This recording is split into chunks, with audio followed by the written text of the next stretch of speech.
बिस्मिल्लाहिर्रहमानिर्रहीम। अस्सलाम वालेकुम नाज़रीन इकराम, मैं हूं मखदूम शहाबुद्दीन और आप देख रहे हैं मेरा फेसबुक और यूट्यूब चैनल।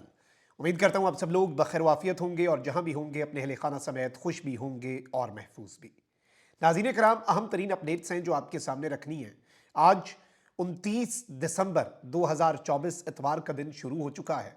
एक जानिब तो सिस्टम के लिए, निज़ाम के लिए और इस हुकूमत के लिए 22 दिन की डेडलाइन जो है वो शुरू हो चुकी है। और ये 22 दिन की डेडलाइन जो है इसमें बहुत कुछ करना है, क्योंकि इस 22 दिन के काउंटडाउन को हुकूमत का काउंटडाउन कहा जा रहा है, क्योंकि उसके बाद हुकूमत के दिन भी गिने जा चुके होंगे। इस हवाले से हुकूमत के लोगों को भी कंसर्न्स हैं, लेकिन इसमें अहम तरीन चीज़ यह है कि इस वक्त हुकूमत की परेशानी में, फ्रस्ट्रेशन में, बौखलाहट में और डर में इजाफा होता जा रहा है।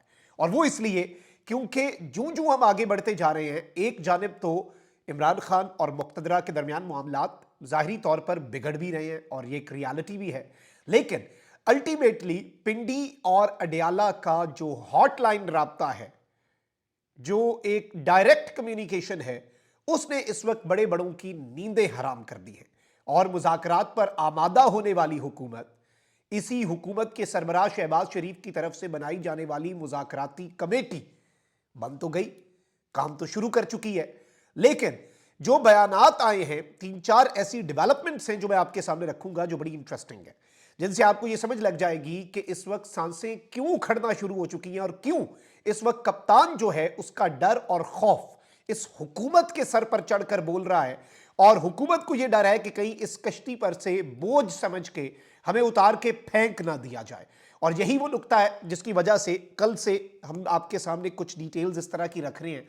और मैं आपको यह भी बता दूं कि डीजीआईएसपीआर की प्रेस कॉन्फ्रेंस के बाद भी गवर्नमेंट जो है उसने नैरेटिव बिल्डिंग में उस तरह का किरदार अदा नहीं किया।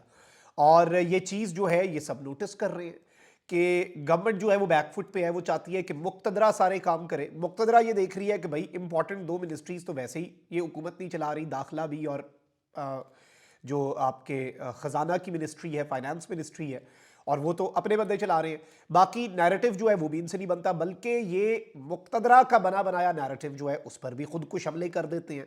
यानी कि इस वक्त मुक्तदरा के साथ गालिबन ये गवर्नमेंट कोई गेम कर रही है। और इसीलिए बिलावल साहब जो है वो भी बड़े एक्टिव हुए हैं और कहते हैं कि अगर नून लीग को कामयाबी से हुकूमत करनी है तो फैसले इत्तफाक राय से करने होंगे, और बड़ी एक्टिव होकर स्टेटमेंट्स दे रहे हैं। इनका एक्टिव होना भी एक इशारा है कि ये क्यों एक्टिव हो रहे हैं। और थोड़ा सा बीच में ये टच दे देते हैं। अगले दिन मैं सुन रहा था बिलावल साहब ने कहा कि वो जो है ना वो सोशल मीडिया से खौफजदा हैं और वो नौजवानों से खौफजदा हैं, इसलिए वो सोशल मीडिया पर पाबंदियां लगाते हैं। हल्की आंच में थोड़े थोड़े एंटी एस्टैब्लिशमेंट बनने की भी कोशिश कर रहे हैं। जाहिर बात है कि एक रिप्लेसमेंट के तौर पर भी आने का इम्कान और ख्वाहिश जो है वो भी ज़हन में है। लेकिन यहां पर मैं आपको ये बताऊं कि अब जिस तरह की स्टेटमेंट्स आ रही हैं इस गवर्नमेंट की तरफ से, वो क्यों आ रही हैं, पहले मैं वो स्टेटमेंट्स रखता हूं, फिर जरा उसे भी एनालाइज करते हैं। और ये जो 22 दिन की डेडलाइन शुरू हो चुकी है, बिल्कुल काउंटडाउन और उल्टी गिनती है, उस पर भी बात करनी है। अब यहां पर नाज़रीन इकराम, पहली स्टेटमेंट वजीर दिफा ख्वाजा आसिफ, उन्होंने कहा कि इमरान खान के हवाले से कहा कि ये बंदा कैद में है, मुकदमात में रुल रहा हो, और फिर वो बंदा मुज़ाकरात की बात करे तो फिर थोड़ा गौर कर लेना चाहिए। वो लोगों को इस्तेमाल करता है, मुज़ाकरात ज़रूर करें, लेकिन वार्निंग दे रहा हूं कि इस्तेमाल ना हो जाए। अब ये किसे वार्निंग दे रहे हैं? गवर्नमेंट तो आपकी अपनी है, मुज़ाकराती कमेटी तो आपके पीएम ने बनाई है, ये किसे वार्न कर रहे हैं? आप इसमें ऑन बोर्ड नहीं है गालिबन, आपको पता नहीं है क्या हो रहा है। अब लाहौर में तकरीब से खिताब में ख्वाजा आसिफ ने कहा कि जज कॉम्प्रोमाइज़ हो जाते हैं, सियासतदान किसी न किसी वक्त बैसाखी का इस्तेमाल करते हैं। बैसाखी का इस्तेमाल सब ने किया, इस हमाम में सारे नंगे हैं, हमारी सियासत में कोई रिवायत ही नहीं, अदलिया की रिवायात ना ठीक है ना मीडिया की। और फिर इन्होंने कहा कि जी इस वक्त बहुत सी चीज़ें हो रही हैं और जो मुज़ाकरात हैं उन पर खदशात का इजहार करते हुए कहा कि जी इमरान खान हमें इस्तेमाल करके निकल जाएगा, मैं वार्निंग दे रहा हूँ कि इस्तेमाल ना हो। और फिर इन्होंने इसके अंदर आप ये देखें, ख्वाजा साद रफ़ीक साहब जो हैं उन्होंने स्टेटमेंट दी कि पाकिस्तान के बहरानों की वजह रिमोट कंट्रोल जमहूरियत है। और इन्होंने कहा कि पाकिस्तान की बेसिकली जो इस वक्त असल प्रॉब्लम है वो जो रिमोट से ऑपरेट होने वाली, यानी मुक्तदरा जो ऑपरेट कर रही है जमहूरियत को, that is the biggest problem. Pakistan के बहरानों की वजह 3 तरह की रिमोट कंट्रोल जमहूरियत है। एक फौजी कंट्रोल, दूसरा जब सियासतदान बादशाह बन जाए, और तीसरा जब चंद जज चैम्बर या घर में फैसला करें कि कौन जेल जाएगा और कौन अगला हुक्मरान होगा। अब इस सब के अंदर इन्होंने ये भी बात कर दी, ख्वाजा साद रफ़ीक साहब ने, ये भी बड़ी इंपॉर्टेंट है कि जी मुझे इमरान खान ने नहीं बल्कि बाजवा और साकिब निसार ने जेल में डाला था। और इस सब के अंदर जो कुछ भी आज اغتال ہوا ہے اس کے ذمہ دار عمران خان، ثاقب نثار، قمر باجوہ، ساتھی ججز، جرنیل، سیاستدان سب حصہ ہیں. اور اس میں امپورٹنٹ چیز یہ ہے، انہوں نے کہا کہ یہ نہیں ہو سکتا کہ سیاستدان رگڑا کھاتا رہے اور فوج کا سابق سربراہ سارا کچھ کر کے گولف کھیلتا رہے.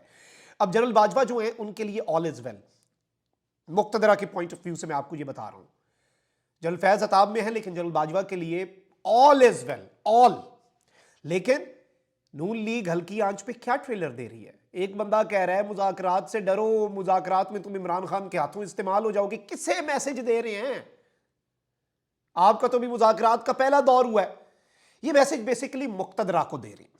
اب بلکہ ابھی even speaker Punjab assembly Malik Ahmad Khan نے کہا کہ جی مذاکرات جو ہیں ان کے میں حق میں ہوں لیکن جرم اور سیاست میں فرق کرنا ہوگا. 9 مئی جیسے ناقابل معافی جرائم کو مذاکرات کی آڑ میں نہیں چھپا سکتے، اور فوجی تنصیبات جلانے والوں کو مذاکرات کا حق ہی نہیں ہے. اور اس میں انہوں نے کہا کہ جی یہ اس طرح کی بات ہے نا کہ اداروں پر حملے کرنے والے جو ہیں انہیں رعایت کی توقع ہی نہیں ہونی چاہیے، قانون کی بالادستی کو ہر حال میں یقینی بنانا چاہیے. مطلب کہہ رہے ہیں کہ نہیں 9 مئی کی معافی نہ دے دینا کہیں. یہ سب کچھ اس لیے ہے کیونکہ انہیں پتا ہے کہ اس ساری صورتحال میں انہیں یہ چیز پتا ہے کہ اگر مقتدرہ اور پی ٹی آئی کے بانی عمران خان صاحب کا ہاٹ لائن رابطہ ہو گیا، ابھی تو انڈائریکٹ میسجنگ ہو رہی ہے نا، تو اس ہاٹ لائن رابطے کے ممکنہ امکانات جو ہیں انہوں نے ان کی نیندیں حرام کی ہوئی ہیں. اور یہ ساری سٹیٹمنٹس مقتدرہ کو انڈائریکٹ نہیں بلکہ ڈائریکٹ میسج اب آپ سمجھیں. اس میں اب کوئی اگر مگر نہیں رہا. یہ چیز ہمارے سامنے بہت کلیئر ہو چکی ہے، یہ چیز ہمارے سامنے سیلف ایکسپلینیٹری ہو چکی ہے اور اسے نہیں بھول سکتے ہم. اب ایک طرف یہ اپڈیٹ ہے تو وہیں دوسری جانب Donald Trump administration, Donald Trump کی انوگریشن کس ڈیٹ کو ہے؟ 20 جنوری. آج 29 دسمبر 2024، ایگزیکٹلی 22 دن کے بعد امریکہ کی سیاست اور دنیا بھر کے اندر پورے، بلکہ ایون دنیا کے وہ ممالک بھی جو امریکہ کی نہیں سنتے ان کی سیاست بھی بدلنے والی ہے، گلوبل ورلڈ آرڈر بدلنے والا ہے، اور وہ ممالک جو امریکہ کے زیر اثر ہیں ان کے معاملات تو یکسر بدلنے والے ہیں. تو اس گورنمنٹ کے لیے بھی جو کاؤنٹ ڈاؤن ہے وہ شروع ہو چکا ہوا ہے. اور میں آپ کو بتا دوں کہ یہ جو کہہ رہے ہیں نا کہ ملک کے اندر اس وقت جو سچویشن ہے اس میں وقت ان کے پاس نہیں ہے. وقت جو ہے وہ حکومت کے پاس نہیں ہے، کپتان کے پاس اب ہے، اور ان کے پاس اب 22 دن ہی ہے. بلکہ ایون اگر ہم شیر افضل مروت صاحب کی سٹیٹمنٹ کو دیکھیں، انہوں نے ایک سٹیٹمنٹ دی بڑی امپورٹنٹ. انہوں نے کہا کہ اسٹیبلشمنٹ سے کئی بار مذاکرات ہوئے اور اسٹیبلشمنٹ مذاکراتی ٹیم کو فیسیلیٹیٹ بھی کر رہی ہے. یعنی وی آر جسٹ 1 سٹیپ اوے پنڈی اور اڈیالہ کے ہاٹ لائن رابطے سے، اور حکومت اس لیے بوکھلائی ہوئی ہے. لیکن کچھ لوگوں کو یہ پتا ہے کہ 22 دن کے بعد چیزیں یکسر بدل سکتی ہیں، اور 22 دن کے بعد کپتان انہیں تگنی کا ناچ نچا سکتا ہے. اس لیے اس سے پہلے گورنمنٹ کے لیے بھی یہ ضروری ہو چکا ہے، اور گورنمنٹ کے اندر یہ ڈر اور خوف بھی ہے کیونکہ بیگرز آر ناٹ چوزرز. یہ عمران خان تو ہے نہیں شہباز شریف کے امریکہ کو ایبسلیوٹلی ناٹ کہہ دیں. یہ تو بیگرز آر ناٹ چوزرز والا نعرہ ہے نا، ایک جگہ ایبسلیوٹلی ناٹ والا نعرہ تھا، دوسری جگہ بیگرز آر ناٹ چوزرز. تو اگر انہوں نے کہہ دیا پھر کیا کریں گے؟ تو ٹرمپ کا آنا بھی ایک طرف اس میں ہم اگنور نہیں کر سکتے، اور جوں وقت آگے بڑھ رہا ہے آپ دیکھیں گے کہ چیزیں بہت ڈیفرنٹ انداز میں آگے چلیں گی، بہت ڈیفرنٹ انداز میں. اپنا بہت خیال رکھیں. اللہ نگہبان. پاکستان زندہ باد.